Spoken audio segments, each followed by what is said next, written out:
Et j'aimerais dire ici à quelqu'un qui passe par des moments de souffrance, des moments de maladie, des moments de pauvreté, des moments de rejet, des moments de calomnie, des moments difficiles, Dieu le voit.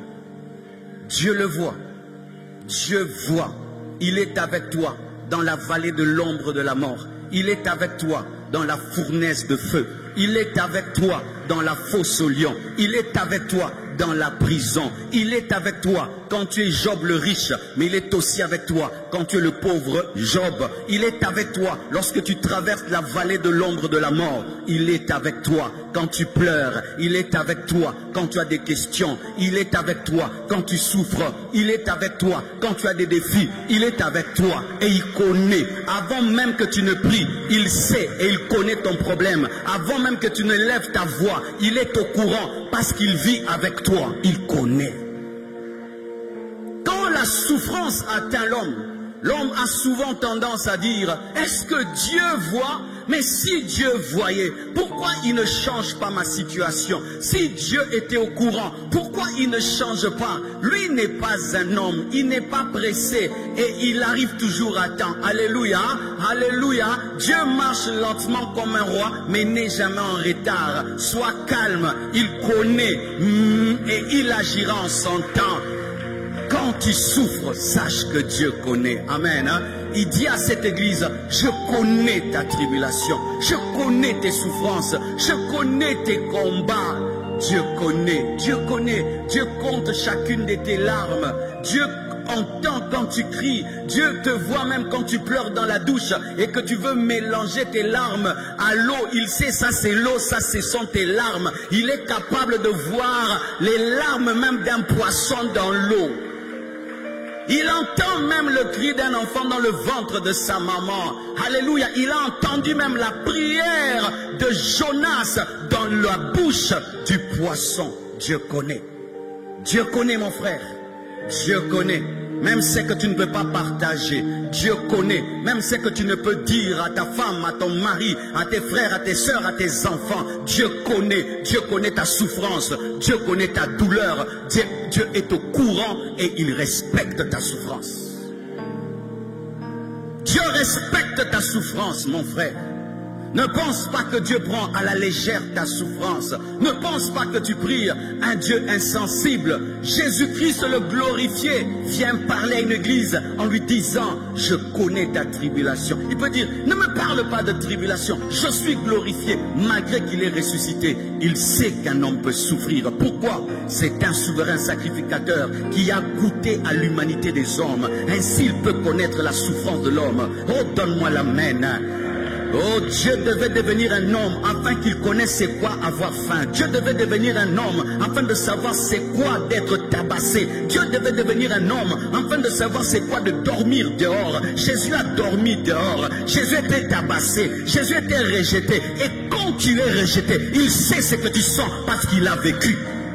Tu ne pries pas un Dieu qui ne connaît pas les hommes. Il a été un homme. Jésus a été un homme, 33 ans. Et en quelle période? Pas quand il y avait cette technologie. Non, Jésus a marché à pied. Il a eu besoin qu'on lui donne une ânesse. Il avait faim, il avait soif. Il a été torturé, abandonné. Il a même connu la mort. Il a connu même le fait de perdre quelqu'un qu'on aime. Lazare était mort et Jésus a pleuré. Jésus sait c'est quoi perdre un être cher. Il sait c'est quoi perdre un ami, perdre un père, une mère, il sait. Il a perdu Lazare et il a pleuré. Je connais ta tribulation. Mes frères, en ce temps-là, on torturait les chrétiens. L'évêque de Smyrne, voici comment il est mort. Il s'appelait Polycarpe. Il est mort comment? On l'a mis sur un bûcher. Et on l'a brûlé vivant, le pasteur de l'église. On l'a mis sur un bûcher et on l'a brûlé. Et après on a pris une épée, on l'a enfoncé dans son corps. C'est comme ça qu'il est mort. Et vous imaginez, votre pasteur est mort, brûlé. Et on l'a tuer avec une épée. Vous pouvez dire, mais où est Dieu? Où est Dieu? Où étaient les anges lorsque cela arrivait? Les anges étaient présents, mais ils n'avaient pas l'ordre de le délivrer. Parce qu'il y a un temps pour être délivré. Il y a aussi un temps pour souffrir afin de devenir meilleur. J'aimerais parler à quelqu'un. Il y a un temps pour être délivré. Il y a un temps aussi pour souffrir afin de devenir meilleur. C'est aussi la parole de Dieu. Oh oui, je vais te dire des choses qui vont te choquer ce soir. Mais j'aime prêcher toute la Bible. Parce que si on ne te présente pas toute la Bible, le jour que tu vas rencontrer une facette de Dieu inconnue, tu vas croire que c'est un fantôme, alors que c'est le Fils de Dieu qui est en train de marcher sur l'eau. Ton problème, c'est qu'on te présente que le Dieu qui bénit. On ne te présente pas le Dieu qui forme. On te présente le Dieu qui bénit. On ne te présente pas le Dieu qui purifie. Et lorsque Dieu vient dans ta vie, dans une nouvelle facette, tu penses que c'est le diable, alors que c'est bien lui. Je connais ta tribulation. Je connais. Et je connais ta pauvreté. Bien que tu sois riche. On dit, je connais ta pauvreté, bien que tu sois riche. Les chrétiens de l'église de Smyrne étaient des pauvres. Quand tu prends l'église de Laodicée, c'est une église riche qui dit, je me suis enrichi, je n'ai besoin de rien. Mais l'église de Smyrne était une église pauvre, pauvre financièrement et pauvre matériellement. C'était une église des pauvres. Vous savez pourquoi? C'était une église des pauvres. Parce qu'à cause de la persécution, on arrachait aux chrétiens leur argent. On arrachait aux chrétiens leurs biens. On arrachait aux chrétiens ce qu'ils avaient. On ne permettait pas aux chrétiens d'évoluer dans le commerce. On s'opposait à eux pour qu'ils ne deviennent pas riches. Et à cause de leur foi, ils étaient pauvres. Mais, quoiqu'étant riches. Et qu'est-ce que Jésus veut dire? Que la véritable richesse n'est pas d'abord extérieure, elle est d'abord intérieure. C'est pourquoi les apôtres disent, riches, pauvres, mais nous enrichissons plusieurs. Pauvres, mais nous enrichissons plusieurs. La plupart des apôtres ont été des pauvres. Jésus-Christ venant sur la terre n'était pas un multimillionnaire, mais la Bible nous dit qu'il s'est appauvri afin de nous enrichir. L'église de Smyrne n'avait que la richesse spirituelle, mais n'avait aucune richesse matérielle. Cette pauvreté n'était pas causée par la paresse. Cette pauvreté n'était pas causée par la malédiction. Cette pauvreté n'était pas causée par un manque d'intelligence. Ils étaient intelligents, ils travaillaient, mais on les empêchait d'être riches. Car vous devez savoir, mes frères et sœurs, que nous sommes dans ce monde, mais nous ne sommes pas de ce monde. Un système avait été mis en place afin d'empêcher les chrétiens de devenir riches. Mais au lieu qu'ils puissent abandonner Dieu pour cela, ils se sont enrichis spirituellement. Frères et sœurs, lorsque tu manques de tout, ne manque pas la connaissance de la parole, ne manque pas la plénitude du Saint-Esprit, ne manque pas le caractère, ne manque pas les fruits du Saint-Esprit, ne manque pas les dons spirituels, parce qu'entre un riche financièrement et qui est pauvre spirituellement, et un riche spirituellement qui est pauvre matériellement, le riche spirituel est supérieur au riche matériel. Oh oui, je vous dis la vérité. Je n'ai jamais été complexé face à un homme riche de toute ma vie. Jamais je ne suis complexé face à un homme riche. Mais un homme qui craint Dieu, un homme qui aime Dieu, un homme qui est humble, un homme qui est brisé, il me pousse à genoux pour prier. Dieu, aide-moi, change-moi. Mais quelqu'un qui a des avions, quelqu'un qui a des bateaux, ben ce n'est rien, parce que tu mourras pauvre. Regardez ce que nous faisons tous avant de dormir.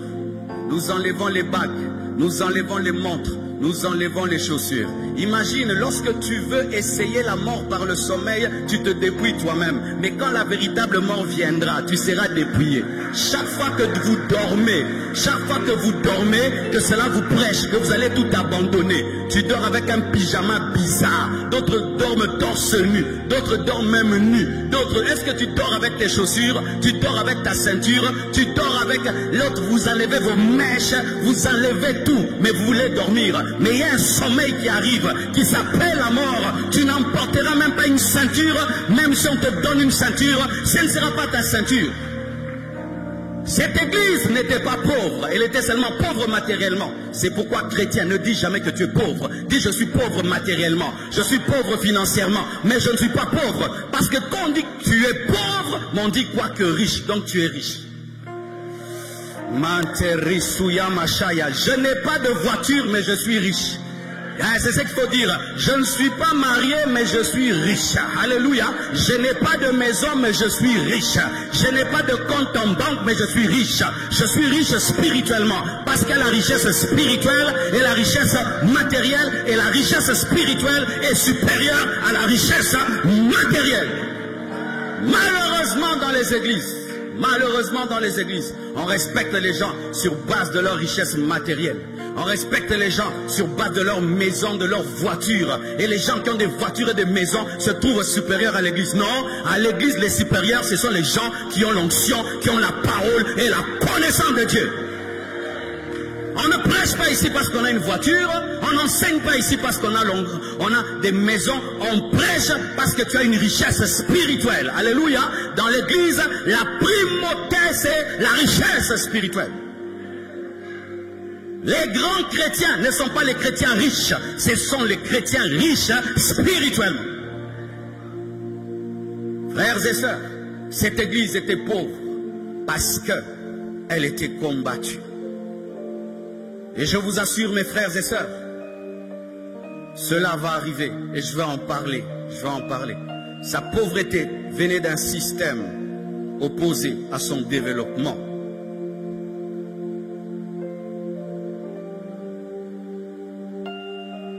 Et la Bible dit, je connais les calomnies de la part de ceux qui se disent juifs et ne le sont pas, mais qui sont une synagogue de Satan. L'église de Smyrne était une église qui était dans la tribulation, c'était une église qui était persécutée, c'était une église qui était pauvre financièrement, mais riche spirituellement, c'était une église calomniée. Qu'est-ce que la calomnie? C'est lorsqu'on invente des choses mauvaises sur toi. C'est ça, calomnier. C'est dire des choses sur quelqu'un qui sont fausses. Amen. Et sachez que le diable est appelé le calomniateur. Le calomniateur, c'est dire celui qui invente des choses sur les autres afin de ternir leur réputation. J'aimerais parler aux gens ici qui ont une réputation parfaite. Un jour, Dieu permettra qu'on touche à ta réputation. Qu'on dise que tu es voleur, mais tu n'as pas volé. Mais que les gens disent que tu es voleur. Et là, tu auras ta persécution. Car certains ici, votre orgueil provient de votre réputation, de votre personnalité. Et quand vient la calomnie t'arrache cet orgueil de ta réputation, afin que ta réputation ne soit que Jésus. Alléluia. Vous savez, il fut un temps, j'avais l'orgueil de ma réputation. Quand on parlait du pasteur Marcelo, tout le monde disait « Vrai homme de Dieu, vrai homme de Dieu, vrai homme de Dieu ». Et puis un jour, Dieu m'a dit « Marcelo, ça va passer ça, tu sais. Tu as l'orgueil de la sainteté. Je vais te détruire, je vais détruire cet orgueil. Je vais t'arracher cette réputation. » Quand on a commencé à m'insulter, alléluia, frère, j'ai eu ma dose et j'ai été délivré. Pour certains, je suis un magicien. Pour d'autres, je suis un impudique. Pour d'autres, je suis un hypocrite. Pour d'autres, je suis, je ne sais pas, un sorcier. Mais je m'en fous de ce que tu dis. Je m'en balance. Je m'en fiche de je m'en fiche.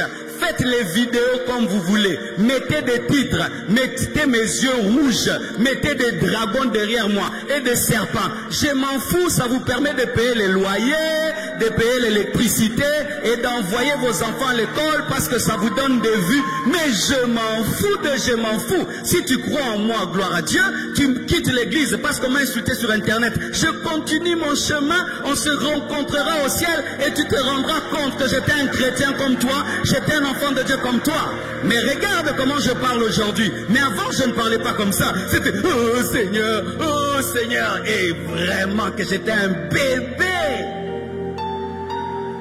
Toi qui pleures quand on te calomnie, non, et tu vois, ce n'est pas vrai, ce n'est pas vrai. Tu vas aller dans le monde entier pour dire que ce n'est pas vrai. Quand on te calomnie, tu te tais. Si Dieu te dit de te justifier, tu te justifies. Mais s'il te dit de te taire, tu te tais Dieu te justifiera un jour ou un autre. Mais s'il te dit de parler, tu peux aussi te justifier parce que c'est écrit dans la parole. Mais s'il te dit de te taire, laisse Dieu qui est l'avocat qui va te défendre. L'église de Smyrne était une église qui craignait Dieu, mais elle était calomniée. Elle avait un mauvais témoignage dans la ville et c'était faux. Écoutez ceci, lorsque le diable veut te distraire, il aime utiliser la calomnie. Parce que la calomnie, ça dérange les pensées. Tu pries, tu penses.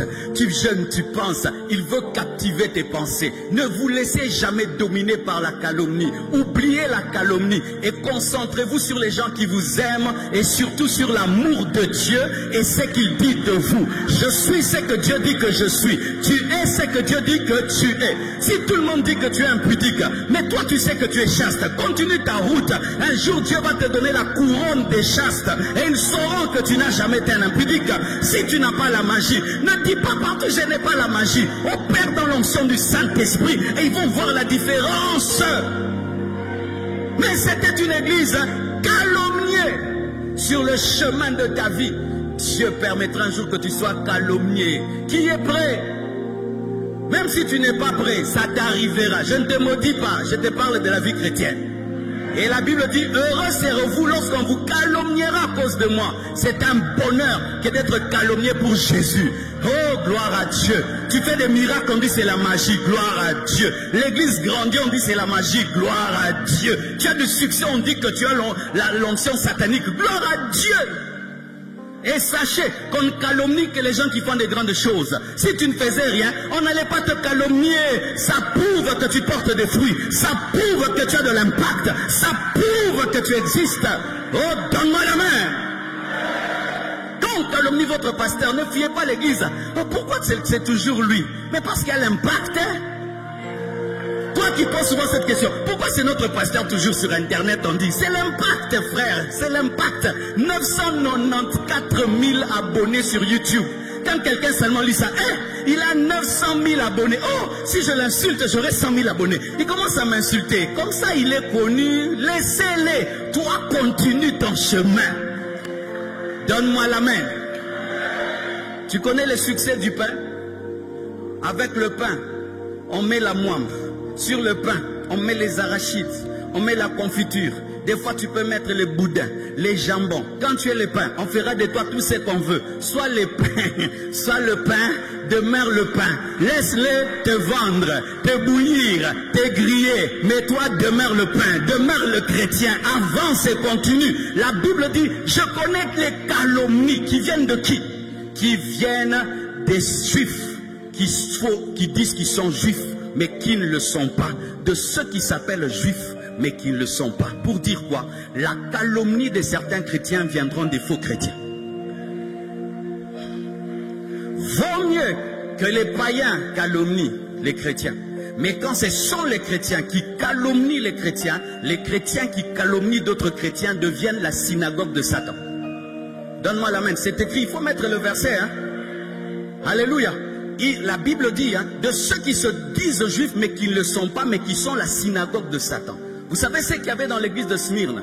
Il y avait un groupe de chrétiens juifs qui avaient quitté la grâce, qui étaient rentrés dans la loi, mais qui voulaient que toute l'église puisse rentrer dans la loi. Et quand les chrétiens de Smyrne avaient refusé de rentrer sous la loi, les juifs chrétiens qui étaient rentrés sous la loi les persécutaient parce qu'ils refusaient de lâcher la grâce. Et ils avaient fait une secte appelée la synagogue de Satan. Eux pensaient que c'était la synagogue de Dieu, mais c'était la synagogue de Satan. Lorsque vous faites un groupe pour combattre des gens qui sont loin et qui sont appelés par Dieu, votre groupe est appelé synagogue de Satan. Alléluia.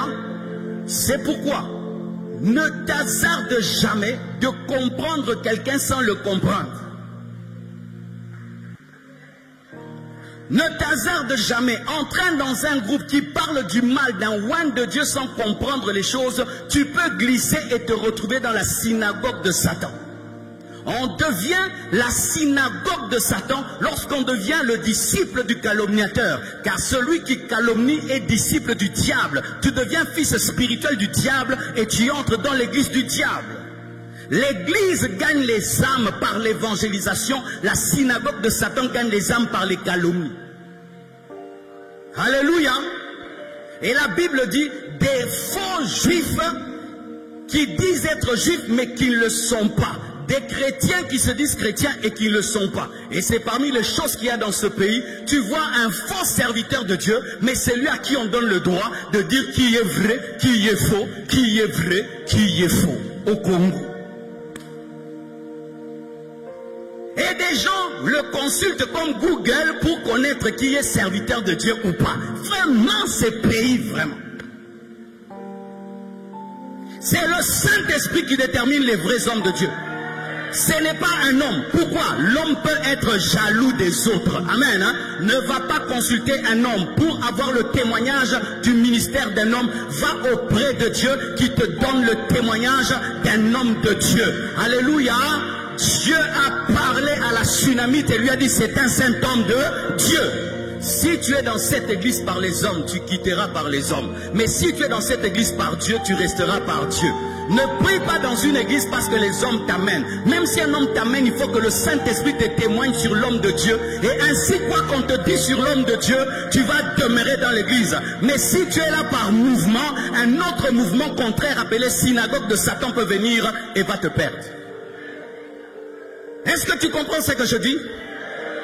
Un jour, mes frères et sœurs, un de mes amis revient. Il dit, pasteur, ma mère m'a dit que notre pasteur est magicien. J'ai dit, comment ça? Oui, le pasteur, là, il est magicien. Je venais à peine de trouver cette église. Cet homme de Dieu, quand il parlait, mon cœur brûlait. Quand il parlait, ma vie changeait. Quand il priait pour moi, j'étais béni. Mon cœur aimait cette église, aimait cet homme de Dieu. J'ai dit, enfin, je trouvais l'église. Et l'un de mes meilleurs amis revient. Il dit, Marcelo, ma mère m'a dit quelque chose sur notre pasteur. Qu'est-ce qu'elle a dit? Il est dans l'occultisme. Pourquoi? On habite à côté de l'église et maman l'a vu en train de prier bizarrement. Il est dans l'occultisme. Tu t'imagines, frère, je viens de trouver une église. On me dit que le pasteur est magicien. Et la maman qui est voisine témoigne que comme elle a une maison en étage, comme mon pasteur prie en bas là-bas, mon pasteur a la magie. Pas moyen d'aller chercher la maman pour qu'elle m'explique. Et pas moyen d'aller chercher le pasteur pour lui dire qu'on m'a dit. Dites dilemme. Je suis allé consulter Dieu.